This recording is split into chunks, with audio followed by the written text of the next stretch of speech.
따다다다. 재밌게 합시다. 네. 할게요. 네. 3, 2, 1. 오늘은 그 노무사의 MBTI에 대해서 한번 얘기를 해보려고 하는데요. 저희 지담 노무사들의 MBTI는 뭘지 한번 알아보겠습니다. 정노무사님은 MBTI가 혹시 어떻게 나오셨어요? 제가 지난 주말인가 해서 한번 다시 해봤는데 제가 INFJ인가? ISFJ 그걸로 나왔습니다. 저는 몇 개월마다 한 번씩 좀 심심할 때 해보는데 항상 INFJ가 나옵니다. 어떤 성격인지 짧게만 한번 봐볼게요. 어떤 사이트에서 이제 이 유형을 표현하기를 선의의 옹호자라고 표현하는데 인구의 1% 이하라고 흔치 않다고 하는데 뭐 한국에서는 은근히 좀 많은 것 같기도 하더라고요. 그래서 성격은 강한 신념이 있다. 목적 달성을 위해서 구체적으로 계획을 세우고 이행한다. 다른 이들을 돕는 것이 인생의 목적이고 본인이 이제 옳다고 생각하는 거에 대해서 지치지 않고 투쟁을 합니다. 그래서 항상 이게 이 성격을 보면은 뭔가 투쟁을 하고 있어요. 근데 전 좀 그런 스타일이긴 합니다. ISFJ 어떤 유형인지 한번 보시겠어요? 네네. 그보다도 윤노무 선생님 참 만든 것 같네요. 제가 투쟁을 하고 있나요? 제 것도 한번 봐보면은 일단 ISFJ에 대해서는 이제 용감한 수호자라고 이렇게 설명은 되어 있고 저랑 좀 비슷한 것들 한번 찾아보면은 타인에 대한 뭐 연민이나 좀 이타주의적 성격이 있다. 근데 이제 때로 이제 가차없는 성격도 좀 보인다. 이거 괜찮네요. 완벽주의자 면모. 그리고 회사와 가정에서 뭐 주위 사람을 만족시키거나 책임감 높고 겸손하고 기억력 좋고 섬세하고 좋은 것들만 이렇게 쭉 봤는데 그래서 그런가 뭔가 저한테 맞는 것 같아요. 보니까는 저희 사무실에 이제 정 변호사님도 저랑 똑같은 거더라고요. 그래서 전반적으로 저희 지담에 있는 분들이 좀 정의감이 좀 있다거나 남들을 좀 도와주는 걸 좋아한다거나 좀 이런 부분들이 좀 많이 있는 것 같아요.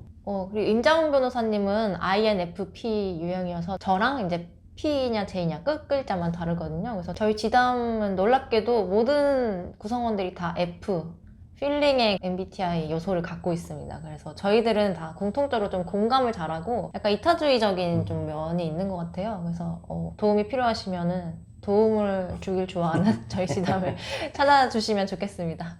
저는 윤홍사님이 이제 저희들 거 이제 다 외우고 계셔가지고 깜짝 놀랐었는데 좀 몰입을 하시게 된 뭐 이유가 좀 있나요? 네, 사실 이거를 말하면 많은 분들이 되게 놀라워 하시는데 노무사들의 시험 범위 안에 MBTI가 있습니다. 그래서 2차 선택 과목이 경영조직론, 노동경제학, 민사소송법 3개 중에서 1개를 선택하는 선택 과목이 있는데 이 중에서 이제 경영조직론의 시험 범위에 성격 이론이라는 것이 있어요. 그래서 그 성격 이론 중에 하나로 MBTI를 배웁니다. 저는 노동경제학을 해서 사실 전혀 몰랐어요. 이런 내용들이 그 시험 과목에 있는지나 경영조직에서 이런 것들을 좀 활용을 해서 사업체를 운영하거나 이런 아이디어로 좀 쓴다라는 거잖아요.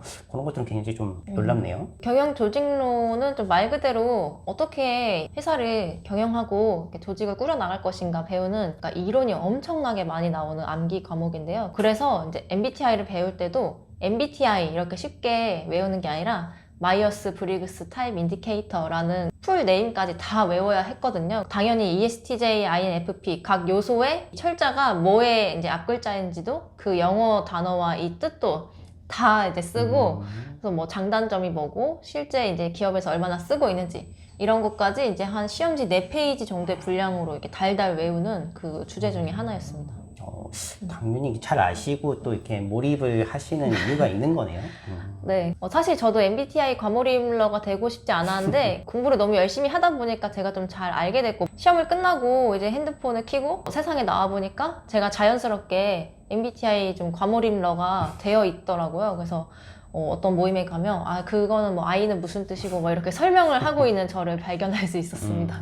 그러면 이게 실제로 이게 시험 문제에 나온다거나 아니면 뭐 A급, B급 가능성 높은 분야로 좀 보나요, 보통? 그렇진 않습니다. 왜냐면은 이제 MBTI가 일반인 분들이 좀 접근하기 쉽고 좀 재밌잖아요. 이렇게 막 약간 점 보는 것 같은 느낌도 들고 다가가기 쉬운 면은 있지만 이게 그래서 타당성이 좀 부족하다는 면이 있거든요. 그래서 어떤 뭐 외향성이냐 내향성이냐 이렇게 A 아니면 B 이렇게 선택하게 하는 것이 실제 기업에서 쓰기에는 신뢰성과 타당성이 높지 않다라는 단점이 있어서 현장에서는 많이 쓰이지 않고 뭐 현장에서는 좀 더 빅5나 빅5라는 요소의 하나를 더 추가한 헥사코라는 모형이 더 많이 쓰인다라고 저는 배웠거든요. 그래서 MBTI는 성격 이론 중에서도 그렇게 출제 가능성이 높은 주제는 아니다라고 보통 강사분들이 그렇게 말씀하셨습니다. 네이버 지식인에서 노무사 하려면 어떤 MBTI여야 되는지 질문하는 거를 제가 본 적이 있거든요.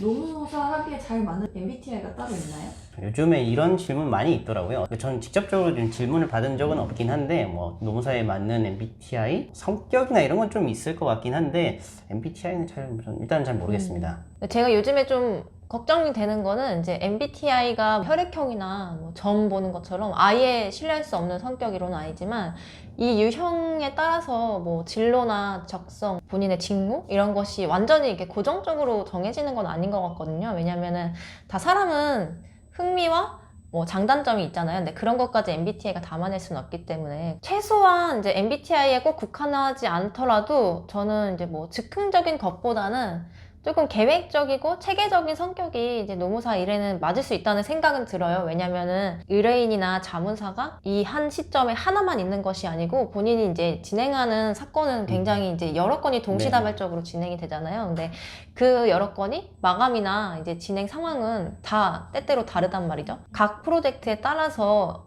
이때까지 이걸 마감해야 되니까 언제까지 이걸 해야겠다라는 것들이 조금 체계적으로 잡혀 있어야지 본인이 힘들지 않기 때문에 그런 어떤 시간 조율과 계획을 잘 세우면은 좀 노무사 할 때는 유리한 점은 있는 것 같습니다.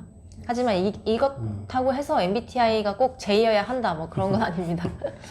뭐 여러 가지 자료와 정보를 이제 정리를 하고 요약을 하고 이런 일들이 좀 많이 있다 보니까 이제 그런 부분들은 확실히 좀 필요한 것 같아요. 네. 근데 이제 노무사들의 이제 업무 영역도 굉장히 많이 있는데 사람을 많이 만나는 역할을 해야 되는 또 그런 사무실에서 일을 하시는 분들은 좀 외향적인 성격이나 이런 것들이 좀 유리할 수 있겠죠. 결국 사실 이제 노무사를 합격을 하시고 나서 본인의 이제 뭐 성격이든 아니면 취향이든 아니면 스타일에 맞는 분야, 그 업무 분야를 좀 찾으시면 되기 때문에 나는 여기에 맞는지 이거를 사전에 먼저 이제 생각하실 필요는 없을 것 같고 이제 합격하시고 나서 이제 고르는 거죠. 그리고 또 요즘에 제가 드는 생각은 일단 기본적으로 다른 사람 일에 대해서 관심이 있어야 되겠다는 생각이 많이 들어요. 나와 상관없는 다른 사람이 처한 상황에 대해서 관심이 있어야 되는 게 먼저 출발점인 것 같거든요. 이 부분이 생각보다 좀 중요한 부분이라는 점이 저는 일하면서 점점 많이 드는 것 같아요.